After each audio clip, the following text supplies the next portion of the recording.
O que as igrejas não ensinam. Terceira parte.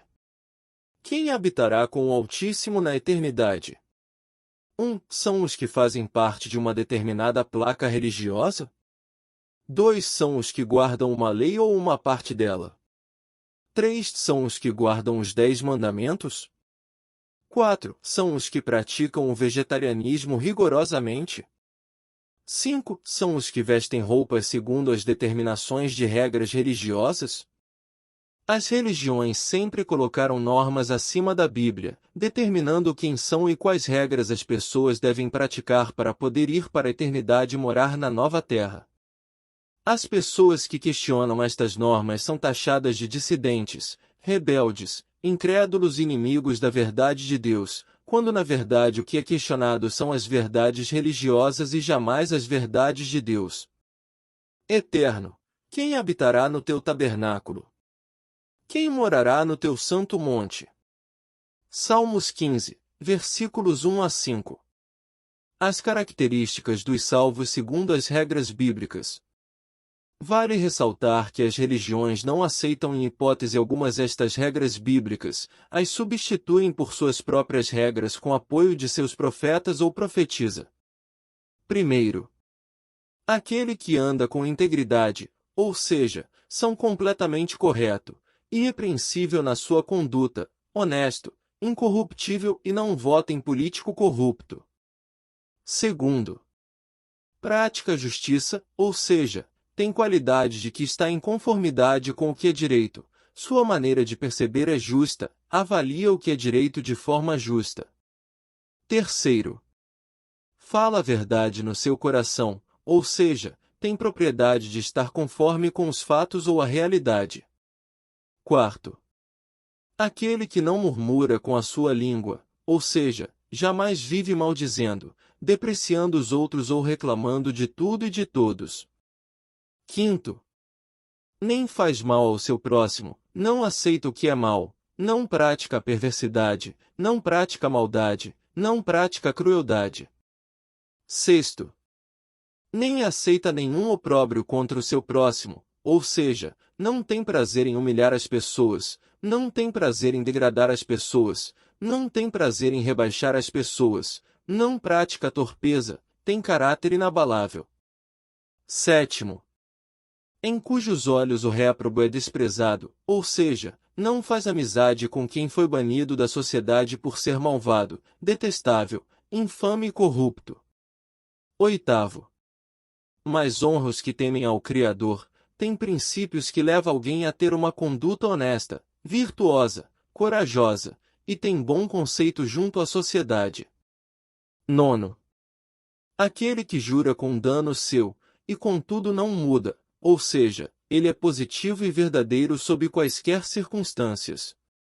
Décimo, aquele que não empresta o seu dinheiro com usura, ou seja, que é empréstimo de dinheiro a juros superiores à taxa legal, não pratica agiotagem.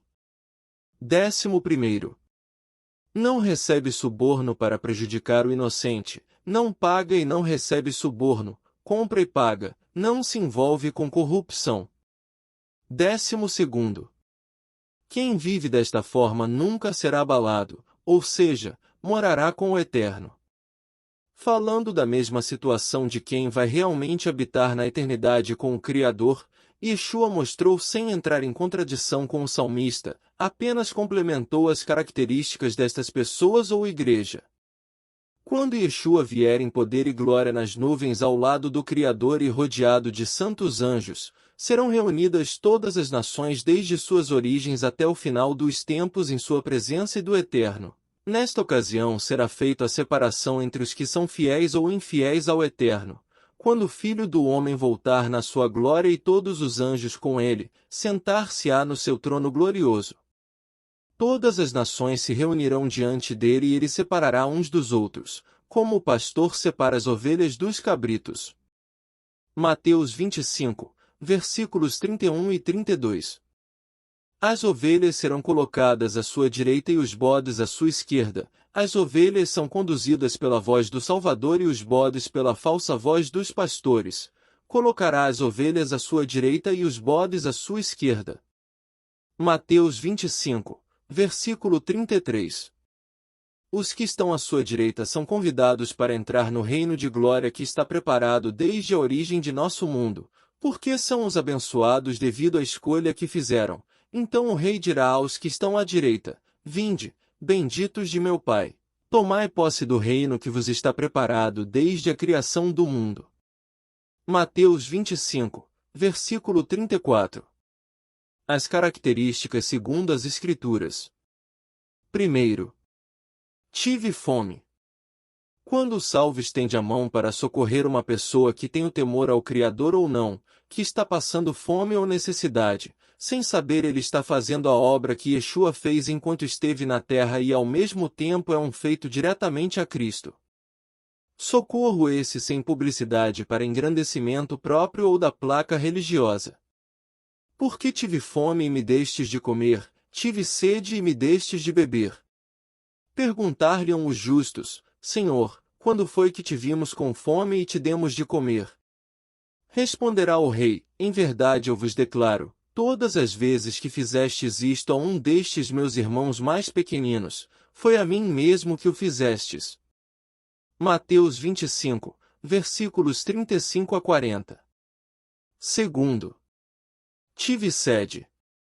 Quando o salvo supre a sede de justiça, medicamentosa ou fisiológica de uma pessoa temente ao Criador ou não, ela está fazendo a obra que Cristo fez e ao mesmo tempo diretamente a Cristo.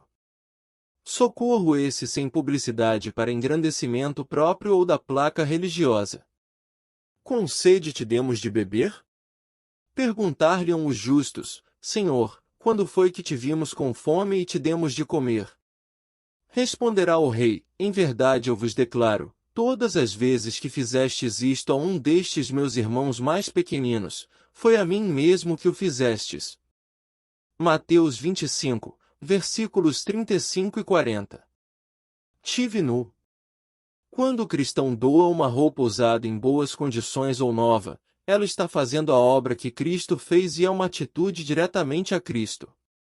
Vestimentas sendo estas, espiritual, fisiológica e psicológica. Socorro esse sem publicidade para engrandecimento próprio ou da placa religiosa. Quando foi que te vimos nu e te vestimos? Responderá o rei: Em verdade eu vos declaro, todas as vezes que fizestes isto a um destes meus irmãos mais pequeninos, foi a mim mesmo que o fizestes. Mateus 25, versículos 36 a 40. Tive enfermos. Estas enfermidades são doenças espirituais e fisiológicas, porém, quando uma ovelha adoece espiritualmente, as religiões reúnem-se e como juízes implacáveis a excluem de seu convívio espiritual, proibindo até mesmo de cantar, pregar, tomar ceia, subir no púlpito, pois, esta ovelha está doente, o que é mais conhecido como queda no pecado ou desvio das doutrinas da religião. Sendo assim, ela deve ser isolada para não contaminar as outras ovelhas com seu pecado. Sendo assim, estes religiosos não estarão do lado das ovelhas porque em vez de fazer o que Cristo faz, que é cuidar da ovelha para ser curada, eles a ignoram e a expulsam do convívio espiritual da congregação. A outra questão está relacionada com as doenças físicas e psíquicas. Estas pessoas são ignoradas à sua própria sorte e raramente uma instituição religiosa se preocupa com o socorro destas ovelhas. Conheço inúmeros casos em que os enfermos espiritual e fisiológico são simplesmente ignorados e não recebem visitas congregacionais ou ajuda em seu tratamento. Socorro esse sem publicidade para engrandecimento próprio ou da placa religiosa. Enfermo e me visitastes. Quando foi que te vimos enfermo e te fomos visitar? Responderá o rei: Em verdade eu vos declaro, todas as vezes que fizestes isto a um destes meus irmãos mais pequeninos, foi a mim mesmo que o fizestes. Mateus 25, 36 a 40. Permita que Cristo faça a obra em sua vida e será um vencedor. Continua. Autor: Eurias Rodrigues Carneiro.